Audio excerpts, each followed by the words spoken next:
Squad, welcome back to MadMizzy Sports Morning Show, renamed now for MadMizzy Sports Daily because I'm not sure if I'm going to be able to give it to y'all every morning, but I'm going to definitely come back and give it to y'all on a daily basis. And we got a crazy episode 111 on this Tuesday afternoon, and we're going to start it off breaking down the NBA playoffs. The Golden State Warriors fall to 0-2 to the Sacramento Kings. Will Draymond cost the Warriors a title defense this year? The Philadelphia 76ers go up 2-0. Is this the Philadelphia 76ers year to make it to the NBA Finals? Jalen Hurts signs a 5-year, $255 million extension with $179 million guaranteed.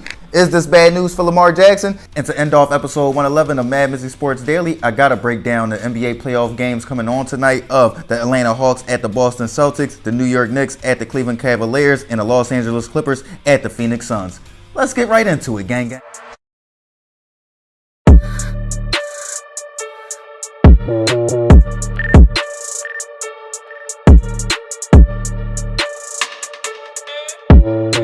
What an NBA playoff so far. We got to start it off going back to Sacramento. Shout out to Sacramento for ending their playoff drought, getting a win for the first time in 16 seasons in Sacramento. They are now up 2-0 on the defending champion Golden State Warriors. Draymond Green doing Draymond Green things, stomping on Domantas Sabonis, getting ejected from the game with a flagrant 2 foul. Will he be suspended? Will he cost the Warriors a title defense this year with his antics? He's already put it in jeopardy. That's what I'm going to say. And it's going to take the others to really pull them back together. But I feel like to start off the season, punching Jordan Poole in the face, I felt like that put their title defense in jeopardy. They came out, they got to deal with that. They never really looked like the Golden State Warriors this year, dealing with injuries. Then Andrew Wiggins had to step away. And then you come into the playoffs and you're not leading this team defensively the way you have been in the past few seasons. So when I look at Draymond, he's become more of a liability than an asset for the Golden State Warriors. So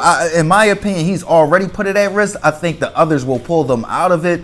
But I don't see how you can't look at the Golden State Warriors and say that if Draymond could just dial it back a little bit and be out there more consistently and lead them, get that fire going, they'd be looking like the Warriors of old. But with Draymond being in his own head and not being able to lead the team the way he's been leading this team the past few seasons, especially defensively, it's been hampering the Golden State Warriors. But as I speak on that, I still got faith in the Golden State Warriors winning this series against the Sacramento Kings that are being coached by Mike Brown, who's been on the Golden State Warriors coaching staff since the Kevin Durant years. I think he actually might have came there the year after they won the finals in 2015. So he's been there for quite some time. He knows how to go at them. He knows how to game plan for that team. So if I feel like they'll get past the Sacramento Kings, who to me will probably be their biggest obstacle on the way trying to get back to the finals. I'm going to still have faith in those Golden State Warriors.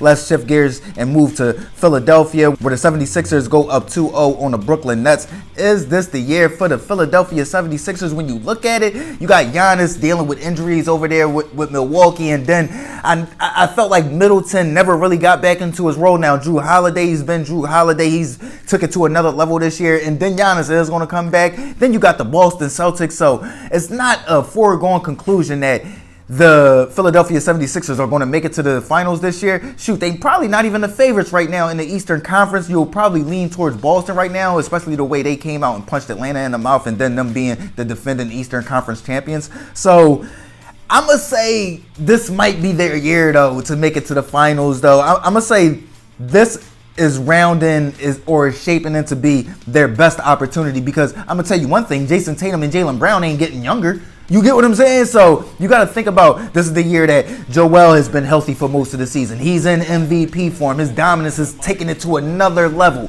Then you think about James Harden, him coming out there balling. I feel like Tobias Harris and Tyrese Maxey have perfected their role, have really found their role and perfected it. So I'm looking at this team. I like their depth. I like the strength of their best player in Joel Embiid. But they're in the toughest conference. They're in that Eastern Conference, so it's not going to be easy to get out. But I do think that this year is their best opportunity to make it to the finals, especially in comparison to the past few years. Maybe aside from the year that they had Jimmy Butler. But yeah, this is their best opportunity. Now let me shift focus from the NBA to the NFL. Jalen Hurts, the Philadelphia Eagles quarterback, signs a 5-year contract extension worth $255 million with $179 million guaranteed. What does this mean for Lamar Jackson? This right here means that Lamar, you're not getting a guaranteed contract. As much as I love Lamar Jackson, this just indicated that the contract that Deshaun Watson got was an outlier. The contract that Kirk Cousins got was an outlier. The top quarterbacks aren't, and they're not lockstep. They're not a team. Like how the MLB, the NBA, they stick together with players. It's more so the players in the NFL stick with their franchise and they do what's best for their franchise. Jalen Hurts just took a team-friendly deal. Now, if he would have went out there and said, "No, I need $200 million guaranteed," I'm pretty sure the Eagles would have complied, and that would have added more for Lamar Jackson's case. But he said, "No, I'm going to take that team-friendly, NFL-friendly, franchise-friendly deal." And it's hard. I'm going to tell you this. It's hard to make a change when you're the only one that wants to change. I'm sorry. It's coming out, or it's seeming as though everybody else in the NFL doesn't care about guaranteed contracts. It's literally just maybe one or two players and Lamar Jackson. So to me, I hate the fact that the NFL doesn't have fully guaranteed contracts, but Jalen Hurts taking his new deal just shows that Lamar Jackson and a few other players may be the only ones that are in the boat of not liking fully guaranteed contracts. Everyone else seems to be accepting it and willing to take the team-friendly deals. That's just the way it is, and if that's the case, then Lamar Jackson, you are very expendable in that case. You're very expendable. I'd like to see you continue to play, but if you decide you want to sit out or fight this fight, I'm rocking with you. But it's looking like you're fighting this fight for just you, because nobody else really cares. Nobody else really cares. Let's move on. Before we end off episode 111 of MadMizzy Sports Daily, let's break down the NBA playoff games coming on NBA TV and TNT tonight. Let's start it off with the Atlanta Hawks going to the Boston Celtics. What do I see from this game, and who do I have winning this game? I see another dominant performance from the Boston Celtics over the Atlanta Hawks. They're just too deep, too long, and on a mission. Like they look extremely motivated. So I'm gonna go with the Boston Celtics 113-101 over the Atlanta Hawks in Boston. Let's move to Cleveland, where you got the New York Knicks traveling to Cleveland to face the Cavaliers. What do I see in this game? To me, I see a must win, of course, because you got the Cleveland Cavaliers that are already down one game in this series. They can't go down 0-2 and then go back to New York and expect to get in this game with Julius Randle and Jalen Brunson, who was just in the Western Conference Finals last year. So, yeah, I'm going to see a must-win game. I see the backcourt of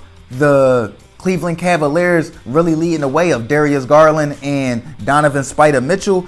So give me the Cleveland Cavaliers 103-98 in a close one over the New York Knicks. Let's move over to Phoenix, where you got the Los Angeles Clippers traveling to Phoenix to face the Suns. What do I see from this game? I see another must win. The Suns are down 0-1. They can't go down 0-2 and then travel to Los Angeles and try to get back into this series with the Clippers, who may be getting Paul George back. They can't go down 0-2, going back to Los Angeles with Kawhi and him being NBA Finals, two-time NBA Finals MVP and all that. Like, nah, I don't think you want to put yourself in that boat. So I'm gonna see the Phoenix Suns pulling out a close one, led by Kevin Durant. I see Kevin Durant demanding the ball in crunch time and him taking more than 2 shots in the final quarter. So give me the Phoenix Suns 113-111 over the Los Angeles Clippers. This is episode 111 of MadMizzy Sports Daily. Let me know what y'all think. NBA playoffs. Will Draymond Green cost the Golden State Warriors a chance at a title defense? Is this the year for the Philadelphia 76ers to make it to the NBA Finals up 2-0 dominantly over the Brooklyn Nets so far? Jalen Hurts, the Philadelphia Eagles quarterback, signs a 5-year contract extension worth $255 million, $179 million guaranteed. Is this bad news for Lamar Jackson? And then before we end it off, let me know what y'all think and who do y'all have winning the NBA playoff games coming on TV tonight of the Atlanta Hawks at the Boston Celtics, the New York Knicks at the Cleveland Cavaliers, and the Los Angeles Clippers at the Phoenix Suns. MadMizzy Sports Daily. Like, comment, share, subscribe, listen, alert. MizzyWorld Entertainment. Gang.